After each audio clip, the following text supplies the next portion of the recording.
Podem sentar, meus irmãos. Irmãos, rapidamente, para a gente não sair desse mesmo clima, culto de libertação aqui. Quem aqui já esteve presente no culto de libertação às sextas-feiras? Levante a mão. Muito obrigado. Quem nunca pôde vir no culto de sexta-feira? Levante a mão. Então, você está sendo convidado. Dia 24, nós vamos retornar. E a nossa caminhada será buscando um tempo de restauração. Nessas duas mensagens de janeiro, nós estaremos trazendo, e depois, no mês de fevereiro em diante, nós temos uma equipe agora que estará ministrando nos cultos de libertação. Nós teremos 3 áreas: a área de pregação, a área de mapeamento e a área de intercessão. Não teremos, por enquanto, um pastor na área de libertação, mas teremos o culto, teremos o Deus libertador. Posso ouvir um amém? Você prefere um pastor ou um Jesus que liberta? Então, o Jesus vai estar aqui. O pastor é detalhe. Olha para o seu irmão e fala assim: pastor é detalhe. Jesus estando presente, eu estou presente, e com ele eu não abro. Então, a partir de 24, guarde aí, 24 de janeiro, nós retornaremos o culto de libertação. Célula, quantos aqui estão inseridos em uma célula? Posso ouvir um amém? Célula é o lugar mais aconchegante do mundo. Se você, não vou pedir para identificar quem não frequenta a célula, porque você pode se sentir constrangido. Mas veja, na minha casa, nós temos célula há alguns anos, células que encantam os corações. Nós começamos com um grupo de 6, já multiplicamos, e agora estamos lá com uns 30 novamente. A minha sala, meu apartamento tem 80 metros quadrados. As paredes das salas são de elástico. Elas vão esticando, porque nós tivemos uma quarta-feira com 34 adultos e 10 crianças. Pastor, como? Vai lá. Porque quando você tem um lugar de amor, o espaço é detalhe. Você está convidado a participar de uma célula. Nós vamos retomar no início agora de fevereiro. Primeira semana de fevereiro, nós estaremos retomando a nossa caminhada celular, tá bom? Como nós anunciamos pela manhã, nós vamos trabalhar agora à noite sobre uma visitação de Deus. Eu não preciso perguntar, porque eu sei que você gostaria, mas tente imaginar agora, com os olhos da fé, o que aconteceria na sua vida nesta noite, neste culto, se você recebesse uma visitação de Deus? O que aconteceria na sua casa, se você recebesse uma visitação de Deus? Jesus chegou em muitas casas, por exemplo, casas de Marta e Maria. Maria parou tudo para ouvir Jesus. Marta se ocupou com tudo para tentar agradar a Jesus. 2 atitudes diferentes. Mas tente imaginar, Jesus entrando visivelmente em sua casa. Como é que você se sentiria? Possivelmente você diria isso para todos os seus amigos e conhecidos. Jesus esteve na minha casa. Sim ou não? Não diria? Você diria: olha, ele esteve lá na minha casa, ele orou por nós, ele estendeu a mão, ele fez isso, ele fez aquilo. Só que você está ainda no tempo da racionalidade, porque na verdade Jesus está onde estamos. É que não temos exercitado essa fé. Jesus está na sua casa, só que você não tem percebido.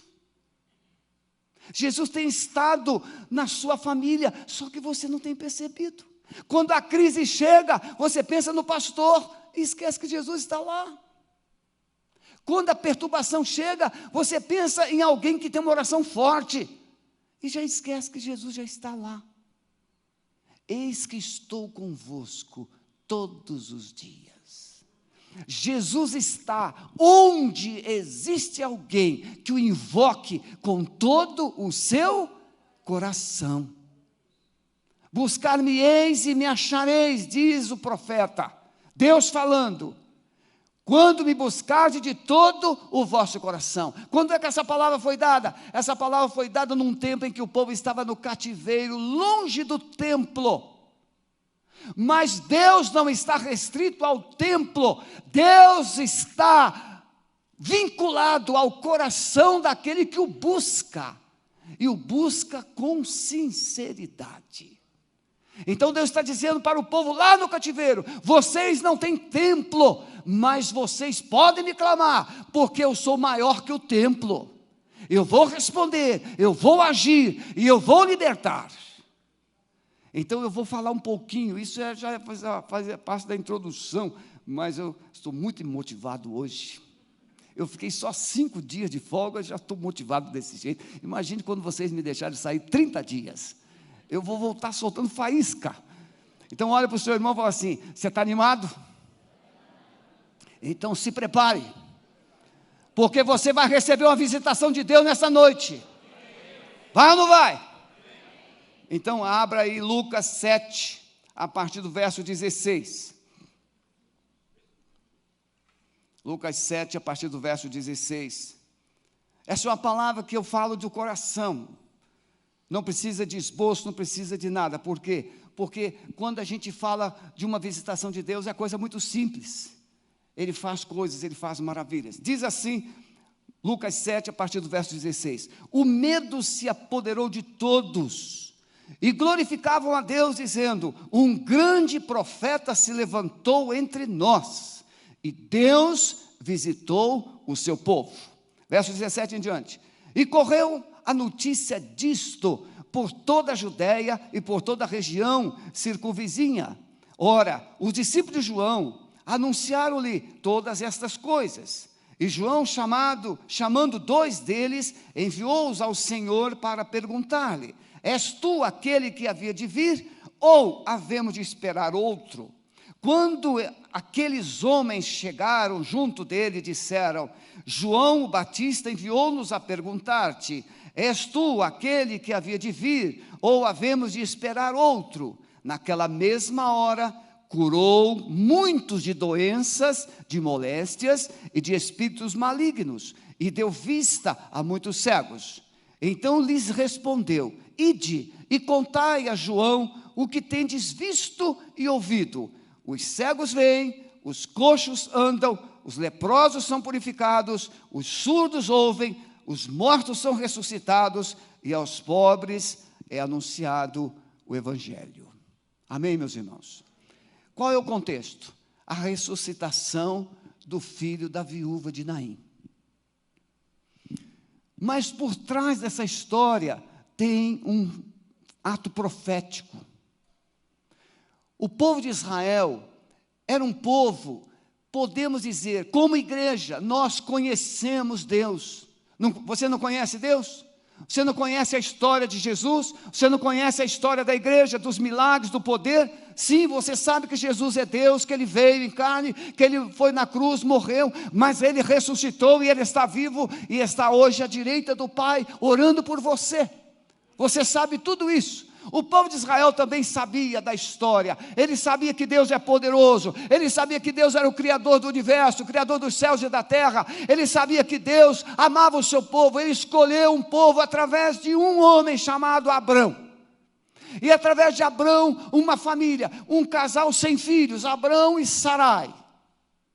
Ele escolhe um casal sem filhos, uma mulher estéril, mas Deus faz alguma coisa, Deus manifesta o seu poder, e Sarai se torna Sara, e Sara gera um filho chamado, como o filho de Sara?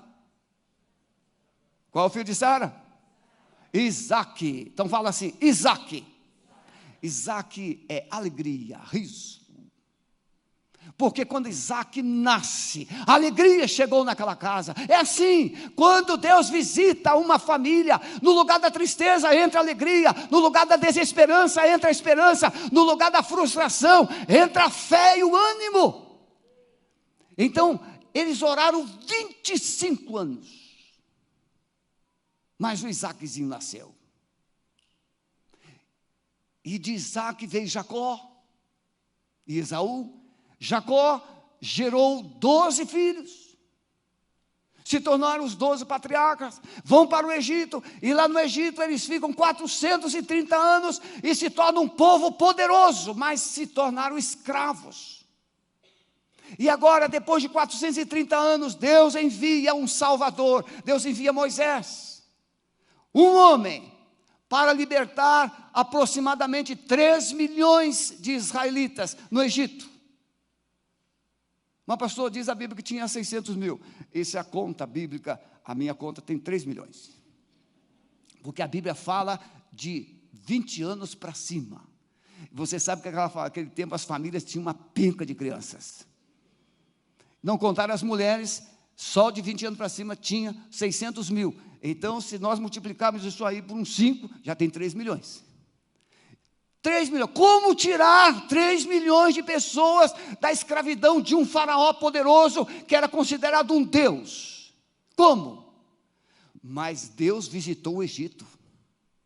Quando Deus visitou o Egito, o faraó que era grande se tornou pequeno, o faraó que era poderoso se tornou raquítico. Deus, através de Moisés, destronou todas as divindades egípcias. As pragas não eram somente pragas, as pragas simbolizavam a desmoralização das divindades egípcias. O faraó era considerado Deus, ele é considerado uma divindade, ele é considerado divino. Então o último a ser destronado foi o faraó, com a morte do seu filho primogênito. Ele não teve poder para proteger o seu filho. Todos os primogênitos do Egito, sejam dos homens, sejam dos animais, morreram no dia que o anjo de Deus visitou o Egito. Somente sobreviveram os primogênitos das casas onde o sangue do cordeiro estava espargido na porta. Um dia Deus vai visitar essa terra. Preste atenção no que eu estou te falando. Um dia Deus voltará a visitar a terra. Ele não visitará mais para salvar, Ele não visitará mais para fazer milagres, Ele não visitará mais para fazer maravilhas, mas Deus um dia, a trombeta vai tocar, e Ele visitará a terra para trazer o juízo eterno. E a semelhança do Egito, somente aquele que tiver a marca do Cordeiro, ele subirá e experimentará a salvação, a esperança da eternidade com Deus e com Jesus. Eu posso ouvir o amém? Eu quero perguntar, você já tem a marca de Cristo?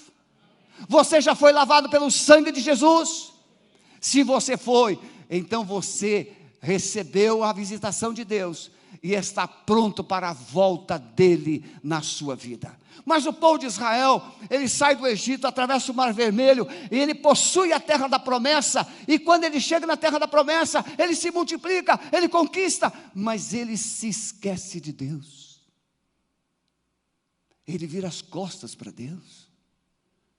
E por muitos anos, Deus mandou profetas, Deus mandou os seus profetas para anunciar o arrependimento, o quebrantamento. Hoje pela manhã nós pregamos sobre o quebrantamento. Mas o povo insistia em errar, o povo insistia em pecar, e Deus manda o povo para a Babilônia, onde ele fica 70 anos. Mas Deus é Deus que visita o seu povo, e Ele visita o povo lá na Babilônia. Antes mesmo do povo ir para a Babilônia, Deus manda o seu profeta profetizar que eles ficariam lá somente 70 anos. E Deus manda o seu profeta também profetizar que o Ciro, o grande rei da Pérsia, ele ordenaria que o seu povo retornasse e reconstruir o templo, reconstruir a cidade de Jerusalém. E tudo isso aconteceu. O povo foi para lá 70 anos, mas Deus, inexplicavelmente, coloca no coração daquele rei poderoso um decreto, e ele baixa um decreto, e o povo é mandado de volta para Jerusalém. A cidade é reconstruída, o templo é reconstruído. Nós estamos falando de recomeços. Há um recomeço de Deus nessa história.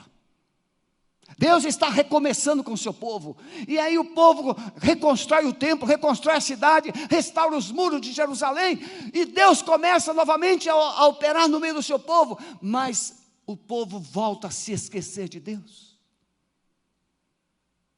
O povo foi para a Babilônia no ano 607, 70 anos.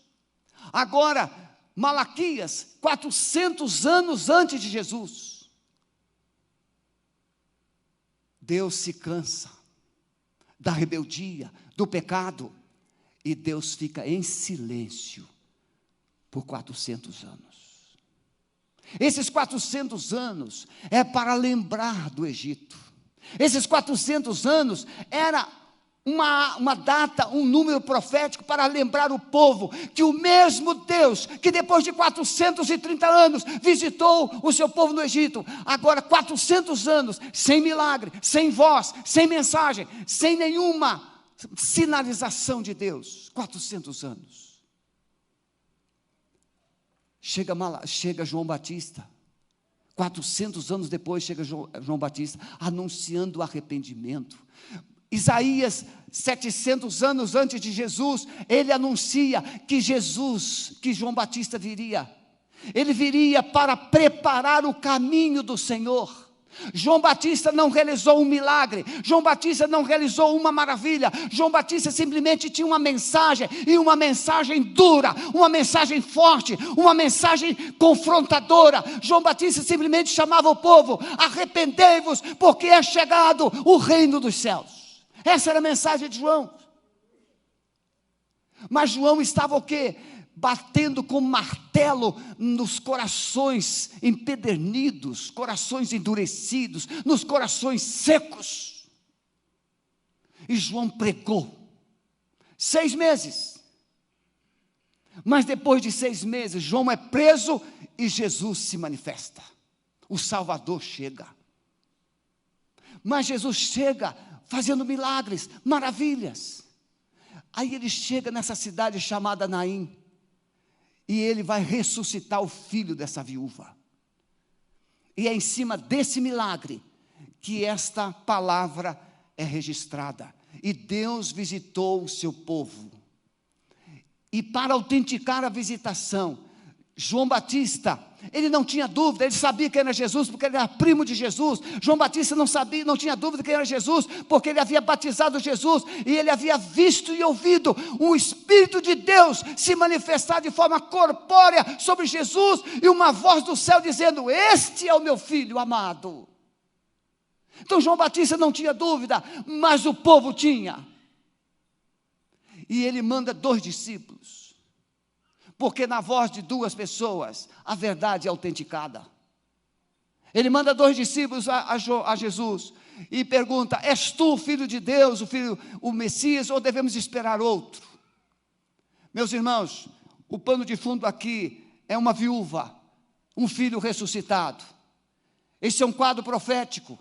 Israel, na figura de Oséias, é esposa de Deus. Israel, uma figura como similar da igreja, que é noiva de Cristo. Jesus um dia virá e haverá um grande casamento. A Bíblia fala da cerimônia das bodas do Cordeiro. Ele é o noivo, a igreja é a noiva. Israel era visto como a esposa de Deus, que havia se divorciado de Deus, havia abandonado Deus. No livro de Oséias você vai encontrar Deus levantando um profeta, e ele manda esse profeta casar-se com uma prostituta. O profeta representa Deus, Oséias, a prostituta representa Israel. Deus está dizendo para Israel: vocês se prostituíram, vocês me abandonaram, vocês arranjaram outros deuses, mas eu vos amo.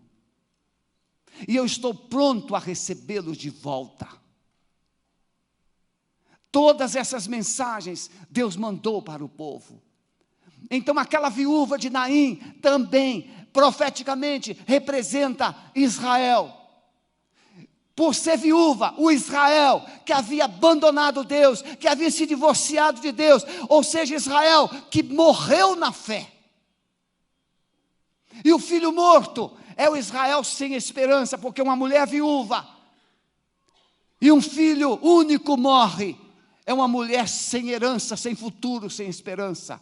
E é nesse quadro de ausência de esperança, de falta de expectativa, de nenhum futuro, que Jesus chega e diz: não chores. Ele diz para aquela mulher, não chores. E ele se dirige ao filho morto, levanta-te, mancebo. E ele ressuscita o filho, e ele devolve a mãe. Jesus está dizendo, Israel, a tua esperança chegou. A tua esperança voltou. Deus está aqui novamente. Você não tem me reconhecido como Salvador, você não tem me reconhecido como Messias, mas Israel, eis que eu estou aqui. Deus está visitando novamente você. Mas Israel não cria. A semelhança dos discípulos de João, enciumados. E então os discípulos vão lá e perguntam a Jesus, és tu o Messias ou devemos esperar outros? Meus irmãos, por que que hoje o mundo tem dificuldade de receber uma visitação de Deus? Porque o mundo está preocupado com coisas. O mundo está preocupado com bem-estar. O mundo está preocupado com saúde, com dinheiro, com poder, com bens, com coisas. E Deus nos dá tudo isso. Hoje pela manhã nós falamos aqui de uma criança que guardou durante 30 dias centavos para doar para missões.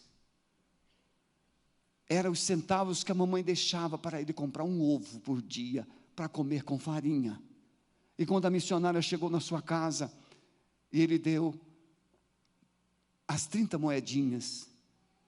E ela, mas como é que... a mamãe me dava todo dia uma moedinha aqui para comprar um ovo. Então, o que você comeu? Eu comi farinha só. 30 dias.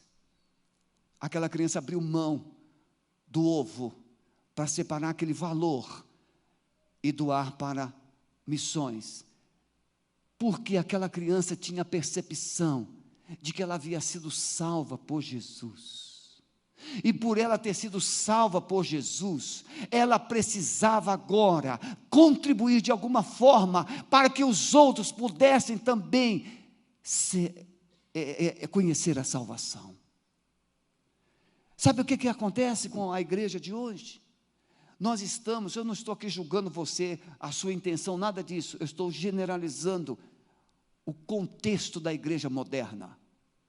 As pessoas vêm na igreja com campanhas, campanha de prosperidade, campanha de cura, campanha de conquista, campanhas disso, campanha daquilo. A igreja não vive de campanha, a igreja vive por fé, a igreja não vive por vista, a igreja vive por aquilo que crê, a igreja vive olhando para o seu Senhor, para o seu Salvador, e Ele faz tudo o que a igreja precisa.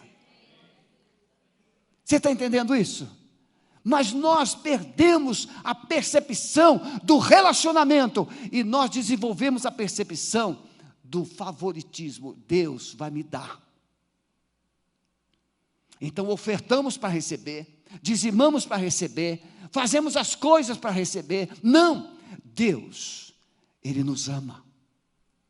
E quando desenvolvemos um relacionamento com Ele, Ele é o Pai de amor, que cuida dos seus filhos. Ele é o Deus Jeová Jirê, é o Deus de toda a provisão, é o Deus Jeová Rafá, é o Deus que sara, que cura. Então quando nós temos um relacionamento com Deus, Ele é a resposta para todas e quaisquer situações que possamos viver. Mas Israel havia perdido essa percepção, ele havia perdido a visão de Deus, o relacionamento com Deus. Irmãos, toda vez que o ser humano se volta para conquistar, para possuir coisas, para galgar posições, poder, bem-estar, ele vira as costas para Deus. Toda vez. São raros os casos. Quando, se Deus te desse muita posição e recursos, você talvez não fosse o crente que é. Nós temos uma fé, que é uma fé dependente. Se você ficasse independente, você viraria as costas para Deus. Quer ver um exemplo? A pessoa cresce, compra uma casa na praia. Para onde ele vai sábado e domingo? Para a praia. Principalmente se estiver com calor. Ah, compra uma chácara, um sítio. Para onde você vai sábado e domingo? Tem que fiscalizar o sítio. E eu poderia citar outros exemplos. É pecado ir lá visitar o sítio? Não. Mas por que você não vai lá no sítio sábado? Domingo vem adorar a Deus. Não. Volta domingo à tardinha, está muito cansado, tem que se preparar para o trabalho. E assim, as conquistas se tornam tropeços para a nossa fé. Israel prosperava, Israel conquistava. E o que aconteceu? Israel virava as costas para Deus. Esquecia de Deus. Só que não há como sobreviver, não há como viver, não há como ter uma vida de resultados sem a presença de Deus. Você precisa aprender isso nesta noite. Sem a presença de Deus, não há esperança para você. Você pode espernear. Não tem. Sem a presença de Deus, não há esperança para você. Quer queira ou não. Israel pagou um preço altíssimo por causa disso. Jesus vem e ressuscita o filho da viúva. E João Batista manda perguntar: és tu Messias? O que Deus precisaria fazer hoje na sua vida para você reconhecer e experimentar uma visitação dele? Primeiro milagre de João. Diga para João que os cegos veem. Quem aqui já disse ou já ouviu alguém dizer assim: eu fiquei cego de raiva? Quem já disse isso? Muitos de nós. Mas você ficou cego? Quantos já disse assim: não quero ver fulano nem morto. Para mim fulano morreu. O fulano morreu? Morreu aonde? No seu coração. O fulano não morreu, mas você matou ele aqui. Sim ou não? Quando você tem mágoa de uma pessoa, como é que você a vê? Bonita ou feia? Você já viu uma mulher magoada com outra, quando ela observa, olha só, a mulher é especialista nisso. Quando a mulher olha para uma outra mulher que ela não gosta, ela enxerga num estalo de dedo todos os defeitos: cabelo, cílios, batom, roupa, salto, tudo.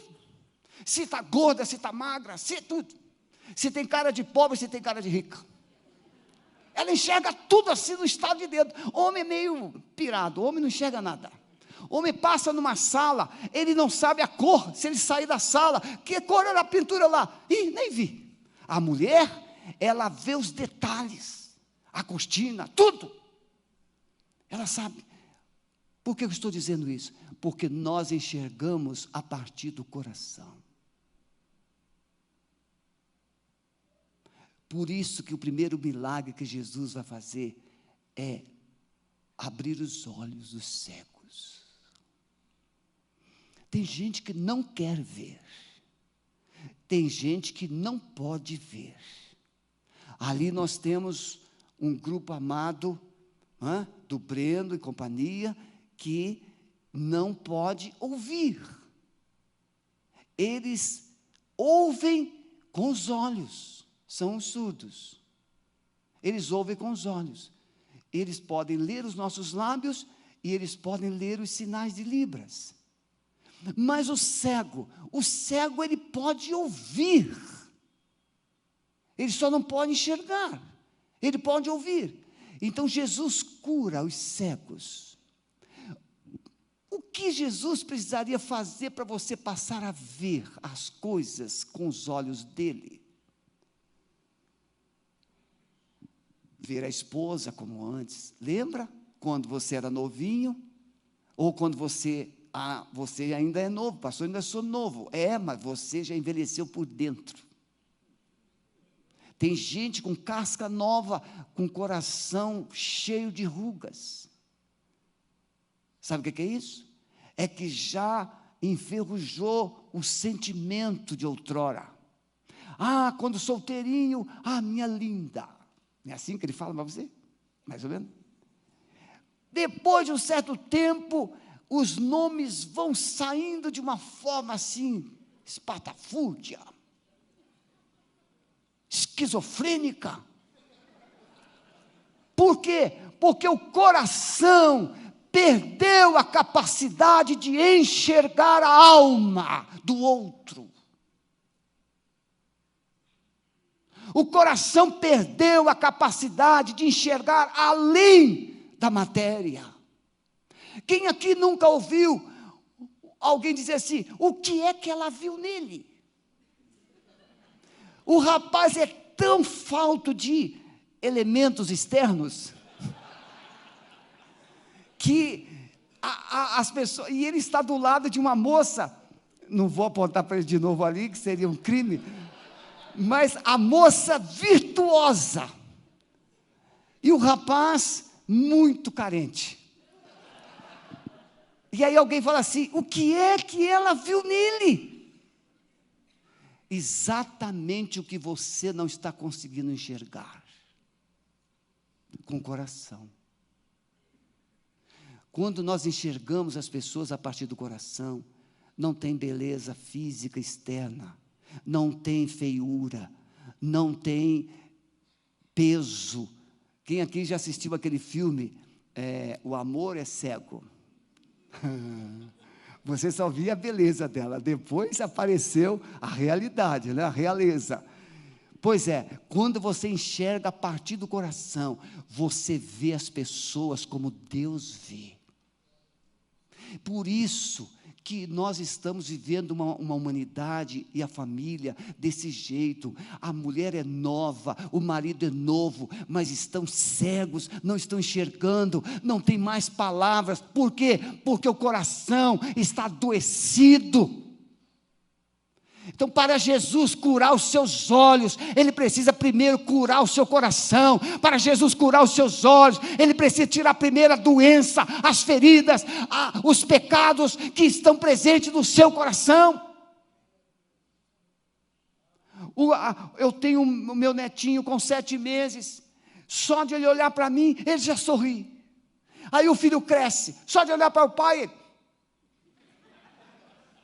o filho pequenininho no colo, velho pai, mamãe, papai, e aí quando cresce, velho careta, está ultrapassado. Por quê? Porque encheu o coração de coisas totalmente disfuncional. Então, para Deus ajudar você hoje a enxergar com os valores espirituais, Ele precisa mudar o seu coração, tirar esse lixo daí, essa mágoa, essa tristeza, essa revolta, esse sentimento de rejeição, esse desprezo. Tem muita gente que foi pisada na vida, e aí passa a enxergar com óculos escuros. Eu tenho uma pessoa, eu e Sueli temos uma amiga muito querida lá no Rio de Janeiro, e ela esqueceu, entrou no túnel lá no Rio de Janeiro com os faróis do carro apagados, e ela estava de óculos escuros. Aí bateu na mureta do lado. Aí telefonou: eu bati, tive um acidente aqui no túnel. Aí, mas o quê? Alguém fechou você? Não, estava tudo escuro. Além do túnel tem uma iluminação fraca, ela estava com os faróis apagados e um baita de um óculos escuro. Tem gente que vive assim. Você pode ver, com todo respeito, tem as exceções, gente que gosta de olhar, o tempo está nublado, está de óculos escuros. O tempo está chuvoso, está de óculos escuros. Está de noite, está de óculos escuros. Está escondendo algum roxo no olho, não é possível. Jesus quer te dar um óculos. E esse óculos é um coração novo. Quando Deus tira esse coração de pedra de dentro de você e coloca um coração de carne, aí com um coração novo, você passa a enxergar tudo colorido. Não tem mais preto e branco, tudo colorido. Irmãos, eu fico lembrando quando eu conheci a dona Sueli. Meu amor, é só um pedacinho. A Sueli sempre angelical, ela estava com 14 anos quando eu me converti. No dia do aniversário de 15 anos, eu fui na casa dela e pedi permissão para namorar. Ela falou assim, só depois que você se batizar. Mas eu estava apaixonado por aqueles olhos, aquele rostinho. E aí eu fui lá com o pastor, falei assim, eu quero me batizar. Você não se converteu agora? Pode fazer as perguntas que eu vou responder todas. Coração apaixonado não tem obstáculo, não tem resistência, não tem nada. Coração apaixonado rompe, coração apaixonado vence, coração apaixonado promete mundos e fundos.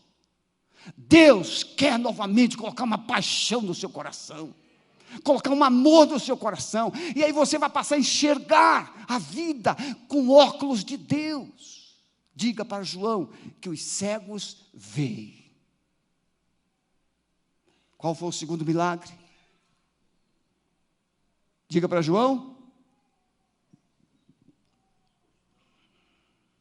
Os coxos andam. Pode deixar que eu não vou ficar preso ali todo, não. Fica calmo. Coxo, forma de andar, mancando. Você já viu gente que anda com um pé na calçada e outro pé na rua? Bêbado. O bêbado, ele anda com um pé na rua, outro pé na calçada, e ele fala assim, o que fizeram com a estrada? O que fizeram com a calçada? Essa calçada está deformada. Ele não percebe, ele anda todo desequilibrado. Coxo, anda mancando. Conduta, caráter. Gente, para que Deus nos visite, o propósito da visitação de Deus é mudar o nosso caráter. Eu falo isso com muito carinho. Caráter é a soma das virtudes e defeitos de um indivíduo. Por isso que quando o indivíduo tem mais defeitos, nós o rotulamos de mau caráter. Quando ele tem mais virtudes, a gente fala, é um bom caráter. Quando uma pessoa, ela tem um comportamento bom, puro, bom caráter. Mas quando tem um comportamento totalmente desfocado da verdade, mentiroso, enganador, manipulador, mau caráter. Pessoa que anda tropeçando, pessoa que anda desequilibrada, pessoa que anda sem rumo. A visitação de Deus é para endireitar o caráter do homem. Quando Deus fez você, Ele fez a sua imagem e semelhança. E Deus só tem um caminho, por isso que Jesus disse, eu sou o caminho, não é um, é o caminho, só tem um caminho. Não tem meio caminho, nem dois caminhos, nem mais ou menos caminho, não, tem o caminho. Quando nós somos visitados por Deus, nós retornamos para o caminho do arrependimento, o caminho da fé, o caminho de Deus. Olha para o seu irmão com carinho e fala assim, ele vai te visitar nesta noite. Mas olha, às vezes é uma prática que às vezes a gente fica meio constrangido assim. Às vezes você está perto de alguém que você não é íntimo. E se estiver perto do marido da mulher, ainda fica pior. Mas, por favor, Ele veio e Ele está aqui para colocar você, endireitar o seu caminho. Recolocar você no caminho. Consertar os seus passos. Transformar o seu caráter. Te dar novamente o coração dele. Há uma música antiga, dá-me um teu coração. Não é assim? Dá-me um coração igual ao teu. É isso. Quando Jesus nos visita, Ele nos dá um novo coração. Isso é um novo caminho, um novo caráter. Aliás, só para ilustrar, você já viu, quando o rapaz é apaixonado, volto para o casalzinho 20 ali, né? Bom, quando o rapaz é apaixonado, ele está sem dinheiro, não tem dinheiro, hoje tem fácil, hoje tem cartão, tem Uber, para pagar só o vencimento do cartão. Então tem Uber. E aí você pega o Uber e vai. Mas naquele tempo, no meu tempo, não tinha Uber, não tinha nada. Você tinha que ter amor. Porque ela morava longe. E você não tinha nada. Eu me converti devendo só uma agiota 10 milhões. Não tinha carro. Carro naquele tempo é para rico. Pagava aluguel. Vida dura. Ainda arranjei uns 12 para morar na minha casa. 12. Eu falei 12, não 12. Né, Eliezer? Carioca fala 12. Desses 12 rapazes que foram morar comigo, meu tempo de solteiro, Calixto, 6 se tornaram pastores. Por quê? Porque Jesus me tirou daquele caminho, do consumo do álcool, dos vícios, das baladas, e me colocou no caminho, da vergonha na cara, do caráter novo, e era o mesmo salário. Em 2 anos não tinha agiota, não tinha mais nada, tudo pago, e ainda tinha dinheiro para pagar o empregado para cozinhar agora. Olha que coisa boa. Jesus transforma a cerveja em dignidade. Eu era apaixonado por Campari, Campari com gelo. Campari agora era um cafezinho com leite. Olha que coisa boa. Uma visitação de Deus faz isso. Uma vez um rapaz recém-convertido estava na favela pregando, porque Jesus transforma, Jesus é maravilhoso, Jesus, e aí alguém gritou lá, cala a boca, seu burro. E ele disse, sim, eu posso ser tudo isso que vocês estão dizendo, mas na minha vida, aí ele falou, Jesus transformou o meu vício em geladeira, Ele transformou minhas noites baladas em sofá, Ele transformou a minha vida toda desajustada em casa própria. Você já conhece gente mais pobre que você, que tem casa que você não tem? Tem gente que está pagando aluguel, ganhando 3, 5 vezes mais que o outro. Qual é a diferença? É que um tem cabeça e o outro está como mula sem cabeça. Não tem. Jesus transforma o seu coração, dá um caráter, e Ele faz você usar as coisas do jeito dEle. Uma visitação de Deus. Irmãos, eu vou parar por aqui. Mas Ele purifica os leprosos. Ele ressuscita os mortos. E Ele anuncia a salvação. Baixa a sua cabeça onde você está. Ele está aqui. E Ele veio por sua causa. Ele veio te visitar nesta noite. Você não consegue mais enxergar.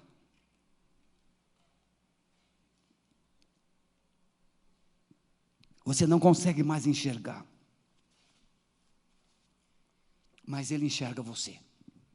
Você não consegue mais ouvir, mas Ele ouve você. Você não consegue mais se relacionar, mas Ele quer se relacionar com você. Você não consegue mais viver, mas Ele quer trazer a vida de volta.